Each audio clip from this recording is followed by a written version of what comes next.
I have bad credit, but a lump sum in the bank. Where should I start, or should I invest in someone like you? So, life happens. There is no judgment here.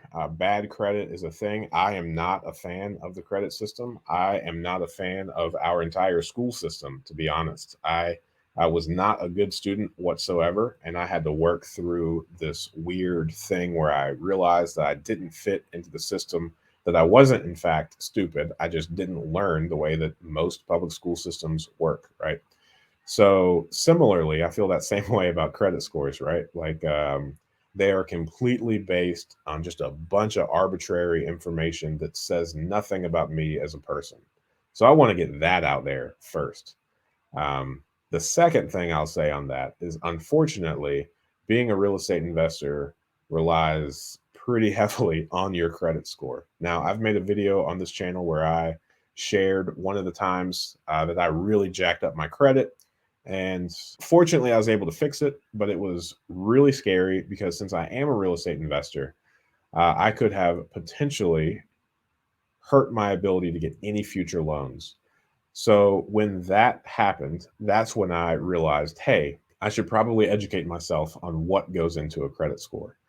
And then I should probably play by those rules, even though I don't agree with them or care about them in any way, because they do, unfortunately, impact my ability to be a decent real estate investor. Now, if you're a real estate investor, you do not need to worry about having like an 800 plus credit score. In fact, the more you get into real estate investing, the lower your credit score is going to be because you're going to have a massive amount of inquiries all of the time. At every refinance, at every time you search for additional debt, they're going to want a copy of your credit report. Um, and the frequency at which you have your credit checked are going to far exceed the amount that makes this credit score acceptable.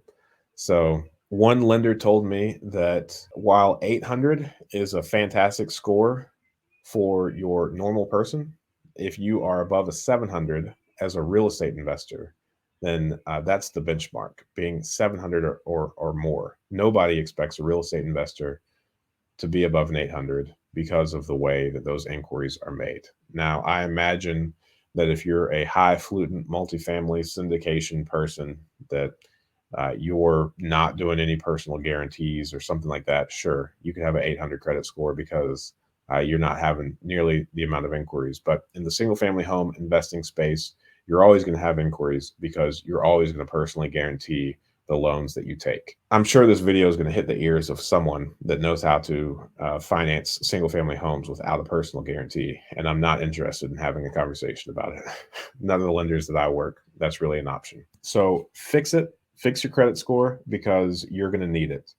And if you've got a lump sum in the bank, that means that you have some sort of financial wherewithal. So you just need to be a little bit more well rounded and pay attention to those things. But I get life happens that there's a lot of things that can negatively impact your credit that kind of had to be done. So if you are in a position where you're going to have to just wait out this 7 year period where you have bad credit and you're probably not going to be able to get a loan, then you're right. I think the best bet would be either lending the money to somebody that is investing in real estate and get monthly interest payments on that, or partner with somebody that has a really high credit score that is very bankable that just needs money, right? So if you're the one providing the money, the other person is doing all of the work.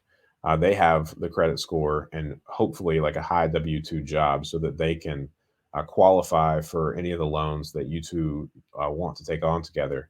I would make an exception to my general dislike of partnerships if I'm working through something like that. Because the last thing you want to do is just sit around waiting for your credit score to get better. So I would definitely say lending the money out or partnering with someone temporarily for a season so that you can get involved in real estate, uh, build back up your credit, and put your money to work still. Now, I also know some people that have had really bad credit scores, but there's, nothing wrong with them as a person. They're still very personable. They still have means, resources, and a really solid work ethic. Because again, your credit score doesn't define who you are as a person.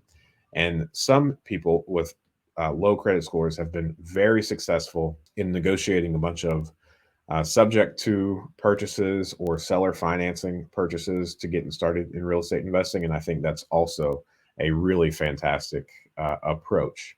So if you know that you made a mistake and it's going to take 7 years to wash off your credit report, if you can show people that are looking to sell the properties, like, hey, you're going to have to kind of put together a little resume for yourself and figure out a way to package yourself in a manner that's appealing to these people that have properties they want to sell.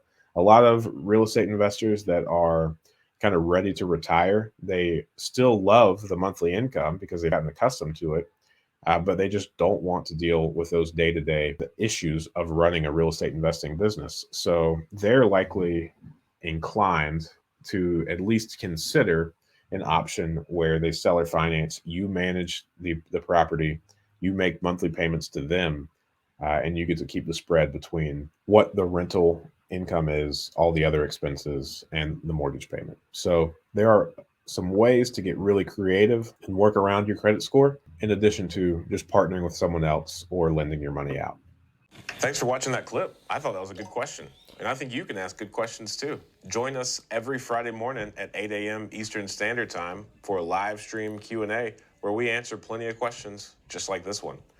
In the meantime, consider subscribing to the channel if you want more of this content.